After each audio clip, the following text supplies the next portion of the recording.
Right, we're back. This is part 2 of that same question because my storage was full or something, so the thing stopped recording. Right, so we've now found our RT, which is 266.66. So RT is equal to 266.66. So that's probably one part of the question done. I don't know what you were asked for, but I'd imagine that's one part of it.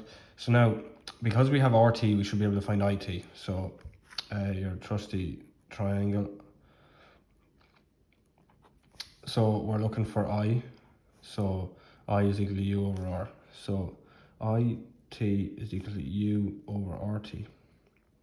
U being 80, which we were given in the question, and RT being 266.66. Right, so when we calculate that, it should be, 0.3 almost exactly. So when you get a number like that, you're fairly sure you're on the right track, because there's no, it's just a clean number like 0.000 or whatever. Right, so 0.3 amps. So now, because we know our I, we should be able to get the current in each of these now. So in order to get the current, now we know, because they're all the same value, right? There's going to be the same current in each of them. It's going to be 0.1 in the three of them if you just divide by 3, because the resistances are the same. But we're going to do that anyway. So I RS1 is going to be U over RS1, which is going to be 80 over 800, which is going to be 0.1 amp, right? Because each of these is going to pull a third of the total 0.3, right? So I'm gonna write them out anyway, just in case, because the numbers won't always be this easy. Like, this question was obviously done, and all the numbers kind of are going to add up, but sometimes you'll have odd numbers, so I'm just going to write it out that you know. And then the last one is I R1 U all over R1, which is 0.1 amps, right? So now I'm going to assume this question wants you to find the amps in all of these, right? So we already know that there's 0.3 amps going through the whole lot, right? And we've now found that on R1 there's 0.1 amps going through that, right? And I'm going to assume it wants you to find the volt drops and the currents for all these, right? So we're going to find them. So now that we've got that,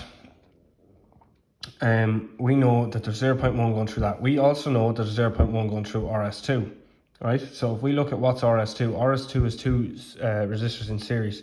Now, resistance in series, the same current goes through both of them. So we also know that there's 0.1 going through that and 0.1 going through that. So we found IR2 and IR3 already. Now, again, we know it's the same up here. So there's going to be 0.1 amp going through all of them, right? This one anyway, at least. And then to get these two, it's going to be a little bit different. So because, let me work backwards. So there was 0.1 going through this, there's 0.1 going through this, and then when you get it back to this, these are going to kind of divide up the current between them. So you're going to have, because they're the exact same value, you're going to have the exact same going through them. So it's going to be half. 0.05 amp, and now you have the current going through all of them found. So then the voltage going through them, the voltage is the same in each of the circuits, because you have all these in parallel. So this is going to be 80 volts going through this. These now, this is different because there's volt drop. But because of the values, so let me see what you're going to do. You're going to do, right, so to find, we're going to go down here. To find voltage, we want current by resistance. So the current going through them is 0.1. So hold on, I'll just write it out. UR2 is equal to I by R. So it's going to be IR2, which we've already found, 0.1, multiplied by just the resistance that we got earlier. So it's going to be 0.1 multiplied by 350, and that's going to give you 35 volts, right?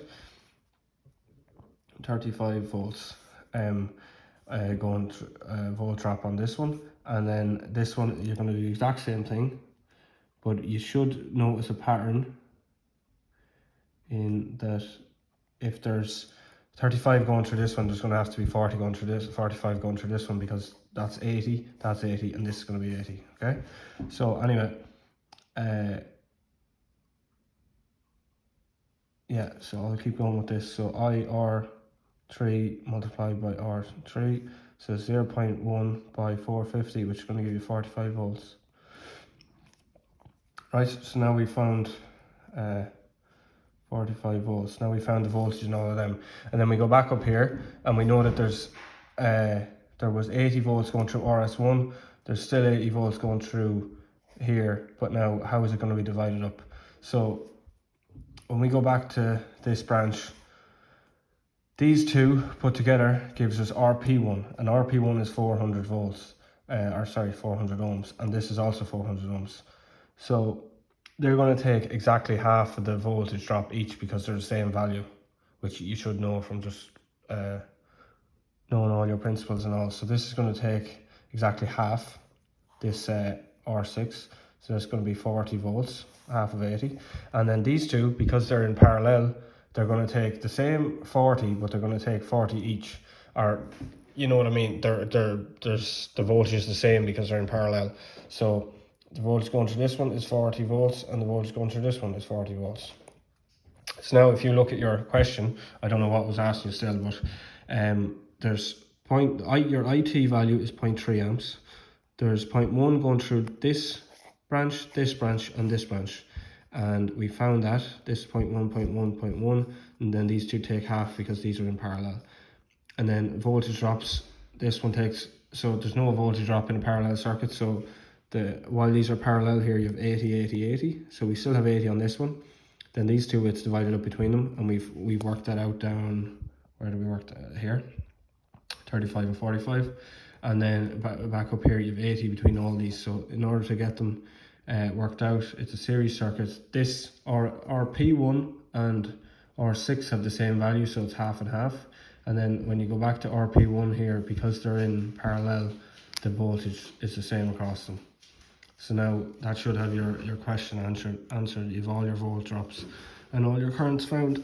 And if you have any questions, any more questions, just send them on there, and I'll either, if it's a simple answer, I'll give you an answer, or if it's difficult to explain, I'll try and draw it out. But even though I'm after doing this out for you, I'm not sure how easy it is to understand. So if you have any questions, just ask.